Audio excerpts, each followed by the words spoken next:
اللہ جب کسی سے ناراض ہوتا ہے رزق نہیں چھینتا، آب و دانا بند نہیں کرتا، سورج کو حکم نہیں کرتا کہ اس کے آنگن میں روشنی نہیں پھیلانی، چاند کو نہیں روکتا کہ تیری کرنیں اس کے ویڑے میں نہیں پڑنی چاہیے، بلکہ اللہ جب کسی سے ناراض ہوتا ہے سجدوں کی توفیق چھین لیتا ہے۔ سجدوں کی توفیق چھن گئی تو پھر سمجھو اللہ ناراض ہے، اللہ راضی نہیں ہے۔ اور اگر سجدوں کی توفیق نصیب ہو جائے، کسی نے واصف علی واصف مرحوم سے پوچھا تھا کہ کیسے ہمیں پتا چلے گا کہ ہماری نماز قبول ہو گئی ہے، تو انہوں نے کہا تھا ایک نماز کے بعد دوسری عطا ہو جائے تو سمجھ لو پہلی قبول ہو گئی ہے۔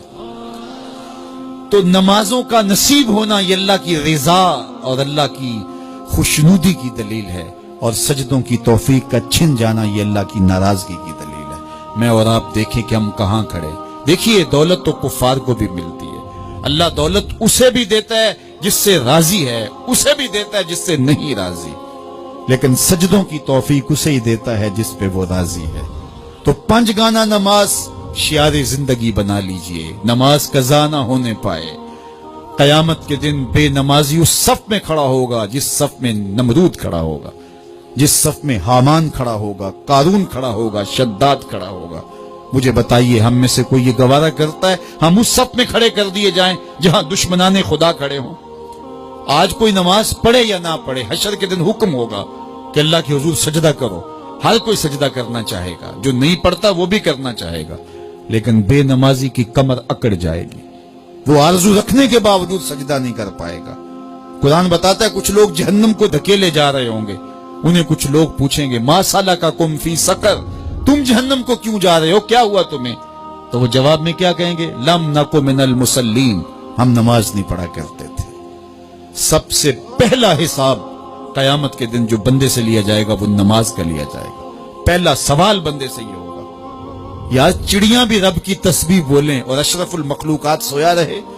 جب صبح کا وقت ہوتا ہے حشرات الارض بھی بلوں سے نکل کے رب کی تقدیس کے ترانے پڑھ رہے ہوتے ہیں، درختوں کی شاخوں پہ چڑیاں پرندے وہ بھی اللہ کی تقدیس کے ترانے پڑھ رہے ہوتے ہیں، حشرات الارض بھی اس کی تقدیس کے گیت گا رہے ہوتے ہیں، اور اشرف المخلوقات خراٹے لے رہا ہو۔ اس سے بڑی بد نصیبی کیا ہو سکتی ہے؟ آئیے 5 گانا نماز شعار زندگی بنا لے۔ اس مجلس میں اگر کوئی بے نمازی ہے تو آج عزم مصمم کر کے یہاں سے لوٹے کہ آج کے بعد نماز نہیں چھوڑوں گا، اور اگر آپ 5 گانا نماز کی عادت رکھتے ہیں تو آپ کو مبارک ہو، لیکن یہ عزم کر کے جائیے اپنے گھروں میں، اپنے اعزاء و اقرباء اور اپنے دوستوں میں اس زور سے تلقین اور تاکید کریں گے نماز کی کہ وہ پکے نمازی بن جائیں گے۔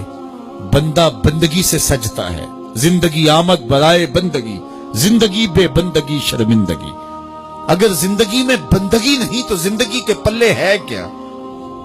علماء نے لکھا ہے کہ یہ سارے درخت حالت قیام میں ہیں، چوپائے حالت رکوع میں ہیں، مینڈک تشہد میں ہیں، اور حشرات الارض سجدے میں ہیں، اور انسان اشرف المخلوقات ہے۔ اس کی عبادت میں درختوں کا قیام بھی رکھا گیا، اور رکوع بھی رکھے گئے، اور سجدے بھی رکھے گئے، اور قعدے بھی رکھے گئے، اس لیے تاکہ اس کی عبادت تمام مخلوقات کی عبادات کی جامع بن جائے۔ لیکن اس کے باوجود اللہ کے حضور سجدہ ریز ہونا پسند نہ کرے تو بتائیے کیسے رحمتیں اس کے اوپر اتریں گی؟ خوش نصیب تو وہ ہیں جو 5 گانا نماز ادا کرنے کے بعد تہجد بھی قضا نہیں ہونے دیتے، سجدوں سے اللہ کے حضور حاضری پیش کرتے ہیں۔ سب سے زیادہ بندہ اللہ کے اس وقت قریب ہوتا ہے جب سجدے میں سر رکھا ہوا ہوتا ہے۔ انسان کے اشرف اعضاء اس کے سر میں ہیں، بولنے کی قوت زبان سر میں، دیکھنے کی قوت آنکھیں سر میں، سونگنے کی قوت ناک سر میں، چکھنے کی قوت زبان سر میں، سننے کی قوت کان سر میں، سوچنے کی قوت دماغ سر میں، اور سر مالک کے در پہ۔